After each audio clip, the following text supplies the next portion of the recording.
Hello everybody, नमस्ते प्रणाम। मैं हूं आपकी अपनी अक्षरा सिंह और मैं आ रही हूं 20 सितंबर की शाम आपके अपने शहर जौनपुर, जहां पर अभिषेक सिंह। जय हो जौनपुर वालों। मेरे भाई अभिषेक सिंह जी ने पहली बार गणपति विसर्जन का प्रोग्राम ऑर्गेनाइज किया है जौनपुर में, तो मैं आ रहा हूं वहां पे गणपति बप्पा मोरिया करने आप सबके साथ 20 सितंबर को।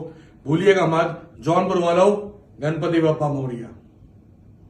हेलो एवरीबॉडी, नमस्ते प्रणाम। मैं हूं आपकी अपनी अक्षरा सिंह और मैं आ रही हूं 20 सितंबर की शाम आपके अपने शहर जौनपुर, जहां पर अभिषेक सिंह जी ने पहली बार गणपति विसर्जन की शुरुआत की है।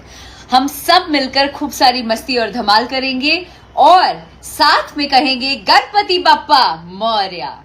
सी you all there, love you all guys. 20 सितंबर की शाम मत भूलना।